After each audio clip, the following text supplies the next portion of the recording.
आज है 6 मार्च current affairs handwritten video notes पर। तो आइए शुरू करते हैं। पहला प्रश्न है, भारत सरकार ने किसके साथ यूरेनियम आपूर्ति समझौता किया है या डील किया है? तो ये कनाडा के साथ किया है। कनाडा के पीएम थे मार्कोनी, वो आए थे कनाडा की ओर से। और यूरेनियम आपूर्ति डील भारत कनाडा के बीच हुआ है और कनाडा का एक कंपनी था कैम्को कंपनी, और भारत की ओर से डेवलप ऑफ एटॉमिक एनर्जी था। तो डील हुई है। न्यूक्लियर रिएक्टर ये बिजली उत्पादन में किया जाएगा। और भारत का दूसरा न्यूक्लियर रिएक्टर की बात किया जाए तो साइरस, जो कनाडा ने बनाने के लिए हेल्प किया था। और यूरेनियम का अगर भंडार देखा जाए भारत में, जो जादूगुड़ा है, जो खान है, कनाडा में यूरेनियम का अगर भंडार देखा जाए तो आधवसा का झील है, यहाँ पे यूरेनियम का भंडार मिलता है।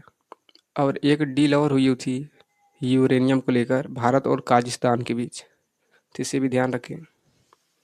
फिर आइए अगले प्रश्न पर चलते हैं। किस राज्य के हाई स्कूल स्टूडेंट ने हीलियम बैलून के जरिए मिनी सेटेलाइट विक्कोसेट 1 लॉन्च किया है? तो ये तमिलनाडु का एक ज़िला है शिवगंगा, वहाँ से इसको लॉन्च किया गया है। और वह 11वीं का स्टूडेंट है। विक्कोसेट 1 की बात किया जाए तो ये 600 ग्राम का है। इसे लॉन्च किया गया हीलियम बैलून के जरिए। 22 किलोमीटर इसे ऊपर भेजा गया है संताप मंडल तक।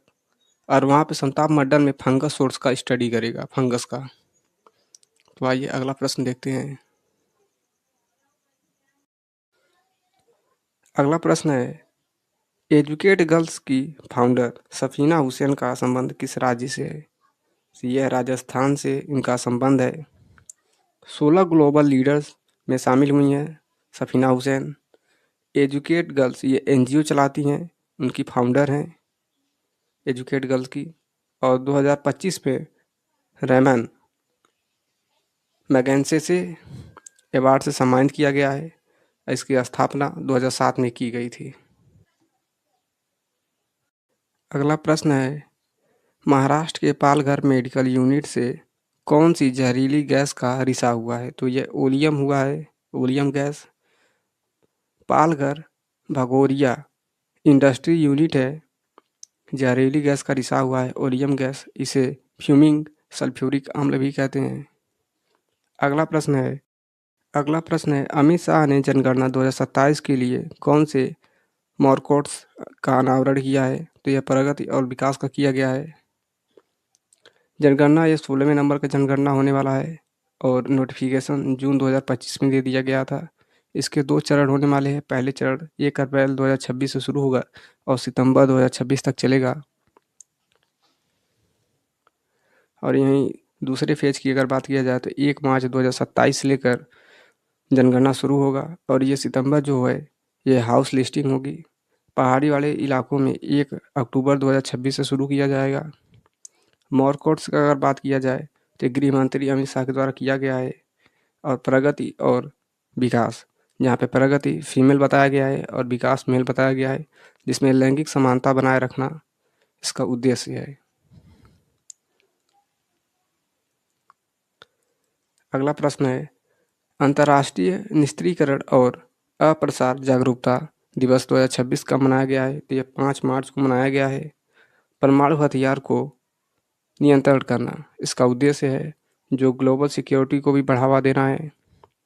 और एक संधि हुई थी विश्व न्यूक्लियर वेपन्स के लेकर, विश्व संधि, जिसमें एनपीटी यानी परमाणु हथियार अप्रसार संधि 1962 में किया गया था।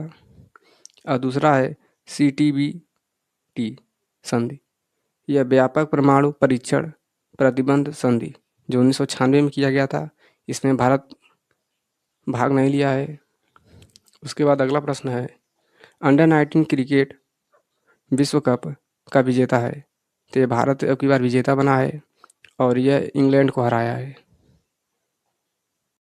अगला प्रश्न है, अटुकल पोंगला त्यौहार कहाँ मनाया जाता है? तो यह केरल में मनाया जाता है। जो केरल में तिरुवनंतपुरम है, वहाँ पे ये आयोजन किया जाता है। पोंगला उत्सव विश्व का सबसे बड़ा महिलाओं का जमाव वाला ये उत्सव है। इसमें महिलाएं अधिकतर भाग लेती हैं और ये एक मंदिर के बाहर होता है जो देवी कनकी की पूजा की जाती है और यह भक्ति शक्ति का प्रतीक माना जाता है। और इन महिलाओं के द्वारा मिट्टी के बर्तन में चावल, गुड़ और नारियल का एक भोज्य पदार्थ तैयार किया जाता है। इसी तरह यह पोंगल मनाया जाता है। और यह रहा केरल। केरल में मुख्य त्योहार हैं जैसे त्रिशूल पूरम त्योहार और विशु ओणम और मकर किलकू, ये भी त्योहार वहीं पे मनाया जाता है। और एक और है डोल उत्सव, त्रिपुरा में मनाया जाता है। और हटट्टी रिसला महोत्सव महाराष्ट्र में मनाया जाता है। यह हाथी को सजाकर जुलूस निकालते हैं, तो इस तरह से ये मनाया जाता है। अगला प्रश्न है दिव्यांगत एच.के. दुआ का संबंध किससे है? तो ये पत्रकारिता से है और राज्यसभा से एमपी भी रह चुके हैं। भारत की ओर से डेनमार्क में एम्बेसडर हैं और पत्रकार विश्लेषण भी किया है। इन्हें जेंटलमैन एडिटर के नाम से भी जाना जाता है और पूर्व पीएम मीडिया के सलाहकार भी रहे। इन्हें पद्म भूषण से सम्मानित किया गया है। उसके बाद अगला प्रश्न है जेडएसआई ने नई बायो वारियर समुद्री कीड़े की खोज कहाँ की है? तो ये पश्चिम बंगाल में किया गया है। अगला प्रश्न है फिन एलन का संबंध किस टीम से है? तो यह न्यूजीलैंड से है। टी20 विश्व कप में इस बार होस्ट भारत और श्रीलंका था। सेमीफाइनल मैच में फर्स्ट न्यूजीलैंड और साउथ अफ्रीका के बीच खेला गया है। ईस्टर्न गार्डन स्टेडियम में जो यह कोलकाता में है। फिनल एलन ने 33 गेंदों में 100 रन बनाया, जो टी20 विश्व कप में सबसे बड़ा तेज सेंचुरी मारने वाले बन गए हैं। और अगला प्रश्न है एसटी गीजर इचिंस में विस्फोट हुआ है, तो यह यूएसए में हुआ है।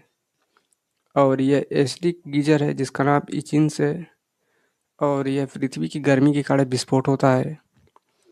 इसके चारों तरफ लाल चट्टान से घिरा है और एथलोस्टोन नेशनल पार्क के पास में। तो यह एथलोस्टोन जो नेशनल पार्क है यह यूएसए में है और वहाँ पे ये एचिंस नाम का एसडी गीजर विस्फोट हुआ है। यह पृथ्वी की गर्मी के कारण विस्फोट होता है और इसमें जो पानी निकलता है वह भाप के रूप में उड़ जाता है। तो वीडियो में बस इतना ही, मिलते हैं एक नए वीडियो में।